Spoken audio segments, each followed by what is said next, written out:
حدود العالیہ محبوب سبحانی قطب ربانی غوث الثقلین نجیب الطرفین غوث العظم سیدنا شیخ عبدالقادر جیلانی رضی اللہ عنہ عالم اسلام کی نامور نابغہ روزگار شخصیت ہے۔ آپ یکم رمضان المبارک 470 ہجری کو ایران کے شہر جیلان میں پیدا ہوئے۔ والد محترم کی طرف سے آپ کا سلسلہ نسب سیدنا امام حسن علیہ السلام، جبکہ والدہ ماجدہ کی طرف سے آپ کا سلسلہ نسب سیدنا امام حسین علیہ السلام سے ملتا ہے۔ آپ کے والد گرامی مجاہد اسلام سیدنا ابو صالح موسیٰ جنگی دوست رحمت اللہ علیہ بھی ایک ولی کامل، اور آپ کی والدہ ماجدہ ام الخیر سیدہ فاطمہ رحمت اللہ علیہ بھی عابدہ زاہدہ خاتون تھیں۔ آپ کے دادا جان اور نانا جان سمیت آپ کا خاندان اولیاء اللہ کا خاندان تھا۔ آپ کی ولادت چونکہ رمضان المبارک میں ہوئی تو اس ماہ مبارک میں آپ نے سحری کا وقت ختم ہونے کے بعد افطار تک دودھ نوش نہ فرمایا۔ آپ نے ابتدائی تعلیم اپنے گھر ہی میں اپنی والدہ ماجدہ اور قصبہ کے دیگر علماء سے حاصل کی۔ آپ اعلیٰ تعلیم کی غرض سے 488 ہجری کو 18 سال کی عمر میں بغداد شریف تشریف لے گئے اور وہاں کے بلند پایا مشائخ کرام اور جید علماء سے کسب فیض کیا اور علمی کمال حاصل کیا۔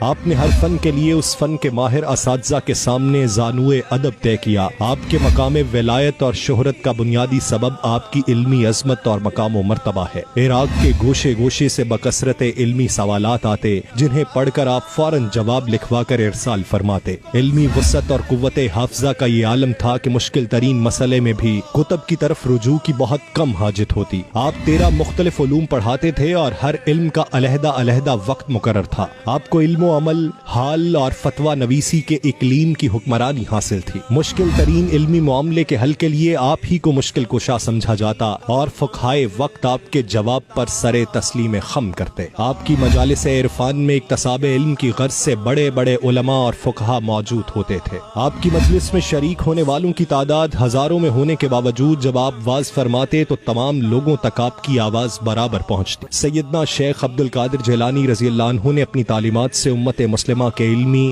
عملی، روحانی اور سیاسی و معاشرتی زوال کو نہ صرف ختم کیا بلکہ معرفت الہی اور نبی کریم صلی اللہ علیہ وآلہ وسلم کی محبت و اطاعت کا درس بھی دیا اور جینے کا سلیقہ بھی سکھایا۔ آپ کی تعلیمات نے امت مسلمہ کے افراد میں نئی روح پھونک دی۔ آپ بالاتفاق علم و فضل، عبادت و ریاضت، زہد و تقوی، حسب و نسب اور ولایت میں اعلیٰ مقام پر فائز تھے۔ آپ زہد و ولایت کے اس مقام پر فائز ہوئے کہ تمام سلاسل طریقت نے آپ کو سلطان العالیہ، تمام ولیوں کا سردار تسلیم کیا، کیونکہ آپ کی بارگاہ سے فیض یاب ہو کر بے شمار لوگوں نے مقام ولایت حاصل کیا۔ تصوف و طریقت کے حوالے سے تمام سلاسل تصوف کے اکابرین کو بالواسطہ یا بلا واسطہ شیخ عبدالقادر جیلانی رضی اللہ عنہ کے وسیلے سے ہی گلشن تصوف سے خوشہ چینی کا شرف حاصل ہوا۔ آپ کے روحانی سلسلہ عالیہ قادریہ سے لاکھوں اولیاء کرام منسلک ہیں۔ آپ کا وصال مبارک 561 ہجری میں ہوا اور آپ کا مزار مبارک بغداد شریف میں مرجع خلائق ہے۔